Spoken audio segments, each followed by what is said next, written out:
ગુજરાતના દરેક નાગરિકોને અમે રાજ્ય સરકાર વતી ખાતરી આપવા માંગીએ છીએ કે ગુજરાત રાજ્યમાં પેટ્રોલ અને ડીઝલનો કોઈ પણ પ્રશ્ન નથી. બધા જ પેટ્રોલ પંપ ઉપર પૂરતો જથ્થો ઉપલબ્ધ છે, તેમજ આપણી પાસે પૂરતો બફર સ્ટોક પણ ઉપલબ્ધ છે.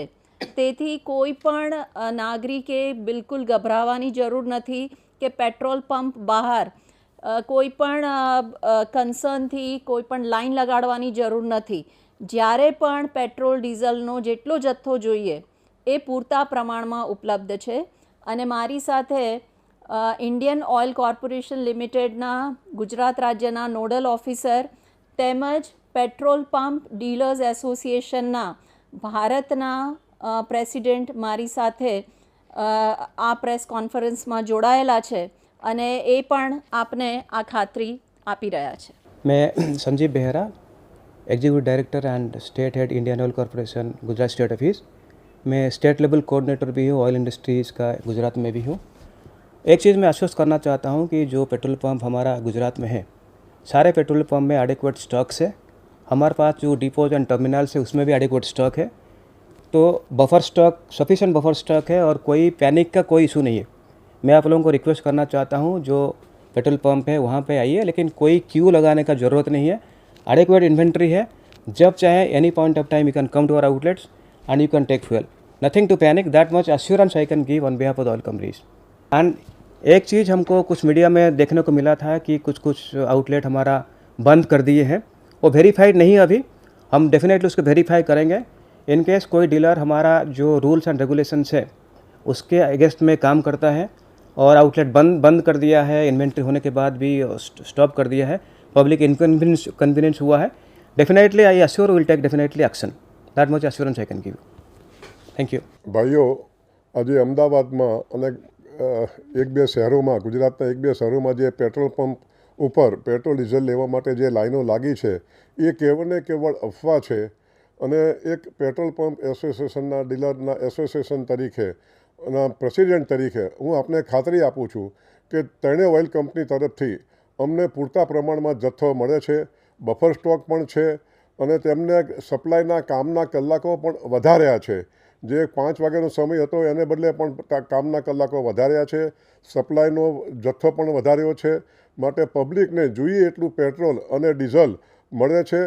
અને આવી કોઈ પેનિક તમે ન કરશો, ખોટી અફવાઓમાં ન જોડાઓ. અત્યારે આપણે સાથ સહકાર આપીએ તો કોઈ આપણા ગુજરાતમાં પેટ્રોલ, હું ફરીવાર રિપીટ કરું છું કે પેટ્રોલ ડીઝલની ગુજરાત રાજ્યમાં કોઈ તકલીફ નથી. પબ્લિકને જોઈએ એટલું પેટ્રોલ અને ડીઝલ મળશે. જેમ આપણા ગુજરાત રાજ્યના એડિશનલ ચીફ સેક્રેટરી માનનીય શ્રી મોના કંદાર મેડમે પણ ખાસ આપણને આ બાબતે એશ્યોરન્સ આપ્યું છે. એસએલસી સાહેબ, બેરા સાહેબે પણ એશ્યોરન્સ આપ્યું છે. આ આટલી મોટી બે ઓથોરિટી હોય અને એક એસોસિએશન તરફથી હું પણ આપને કહું છું કે મિત્રો, ભાઈઓ, કોઈ ચિંતા ન કરતા, જોઈએ એટલું પેટ્રોલ ડીઝલ મળશે. માટે આમાંથી મુક્ત થાવ અને આ બાબતે કોઈ મીડિયામાં પણ ફોરવર્ડ કરીને અને લોકોને પણ ઉશ્કેરશો નહીં, તેવી મારી આપને નમ્ર વિનંતી છે. આભાર.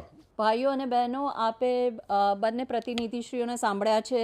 ઇન્ડિયન ઓઇલ કોર્પોરેશન લિમિટેડના એક્ઝિક્યુટિવ ડાયરેક્ટર તેમજ સ્ટેટના નોડલ ઓફિસર તેમજ ભારતના પેટ્રોલિયમ ડીલર્સ એસોસિએશનના પ્રેસિડેન્ટ બંનેએ આપણને ખાતરી આપેલી છે અને રાજ્ય સરકાર વતી હું પણ આપને ખાતરી આપવા માંગુ છું. જે કોઈ અમને 2-3 સમાચાર કે રિપોર્ટ એવા મળ્યા છે કે અમુક ફલાણી જગ્યાએ પેટ્રોલ પંપમાં પેટ્રોલ કે ડીઝલ નથી ઉપલબ્ધ, એ હજી કોઈ વેરીફાઈડ સમાચાર નથી. તેથી મારી બધાને નમ્ર અપીલ છે કે બધી અફવાઓથી દૂર રહો.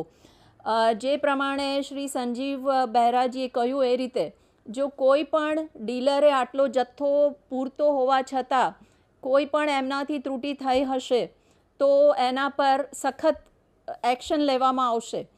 પરંતુ આપણી પાસે પૂરતો જથ્થો ઉપલબ્ધ છે. પેટ્રોલ અને ડીઝલના જથ્થામાં કોઈ પણ પ્રશ્ન નથી.